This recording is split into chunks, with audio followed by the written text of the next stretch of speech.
तो हम लोग नोडल एनालिसिस को ही आगे बढ़ाते हैं।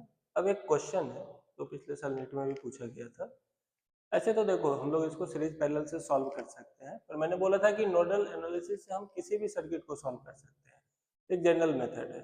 इसमें फिर ये बैटरी का लोअर है, इसे हम लोग 0 वोल्ट मान लेते हैं। ये 50 वोल्ट, तो यहाँ से हम लोग गए तो ये 50 वोल्ट हो गया, मतलब ये हमारा 50 वोल्ट, इधर ये भी 50 वोल्ट, इधर 0 वोल्ट, इधर 0 वोल्ट। हम लोग यहाँ पे रेसिस्टेंस आ गया, इधर से भी रेसिस्टेंस आ गया, मतलब हम पोटेंशियल लिख नहीं पा रहे हैं, हमने इसका पोटेंशियल x माना। अब चूंकि ये वायर से कनेक्टेड है तो ये भी x है। अब मुझे x निकालना है, तो अब देखो फिर हम लोग इस जंक्शन पे जाके हम लोग लिखेंगे आई नेट इक्वल टू 0, मतलब हम लोग करंट को जाता हुआ मानते हैं। अब यहाँ पे क्या है, करंट यहाँ से 3 ब्रांच में जा रहा होगा, 1 ब्रांच, 2 ब्रांच, 3 ब्रांच। करंट लिखने के लिए हमें रेसिस्टेंस का हेल्प लेना पड़ेगा, पर चूंकि अब मुझे यहाँ पे वायर दिख रहा है, यहाँ पे तो कोई रेसिस्टेंस है ही नहीं, तो कोई बात नहीं, हम लोग पहले इसमें लिखते हैं। हम लोग इसके लिए लिखेंगे x माइनस 50/1, x माइनस 50/1। फिर इस ब्रांच के लिए लिखेंगे x minus 0/2 plus x minus 0/2।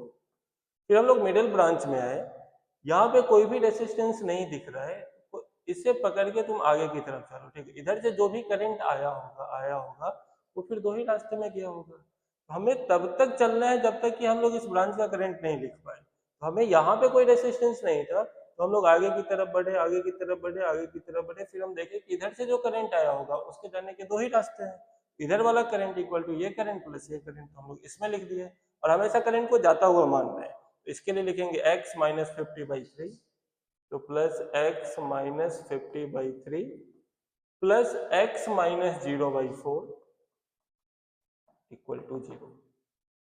Basically हम लोग इस नोड पे जाके आई नेट 0 कर रहे हैं। इस ब्रांच में हम लोग लिख पा रहे थे, इस ब्रांच में लिख पा रहे थे, इस ब्रांच के लिए हम लोग तब तक आगे बढ़े जब तक कि इसका करंट हम लोग लिख नहीं पाए।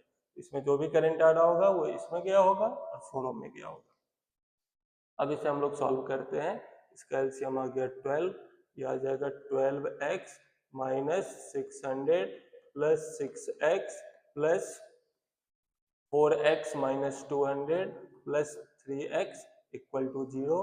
यह 6 4 10 13 और 12 25x इक्वल टू 800।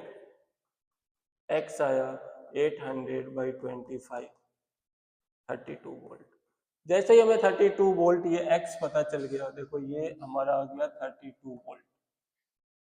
अब सारे ब्रांच में इसमें कितना करंट होगा, तो 50 माइनस 32/1, मतलब ये आ रहा है 18 एम्पियर। इस ब्रांच में अगर हम लोग देखें तो 32 माइनस 0/2 16 एम्पियर। अब देखो यहाँ पे नोडल यूज करते हैं, जितना करंट आ रहा है उतना ही करंट जाना चाहिए। आ कितना रहा है 18 एम्पियर, जा इधर कितना रहा है 16, इसका मतलब है इधर 2 एम्पियर करंट आएगा। यही क्वेश्चन पूछा था, इस ब्रांच में कितना करंट होगा, तो 2 एम्पियर। तो ये एक जनरल मेथड है, हम कहीं भी, हाँ इसको हम लोग सीरीज पैरेलल से भी सॉल्व कर सकते थे, पर मैं ये बोल रहा हूँ कि नोडल एनालिसिस एक ऐसा जनरल मेथड है कि कहीं भी सर्किट में कुछ भी डाउट है तुम इसे यूज करो, तुम्हें हर ब्रांच में जहां भी करंट पूछ रहा होगा वो हम लोग इजिली निकाल सकते हैं।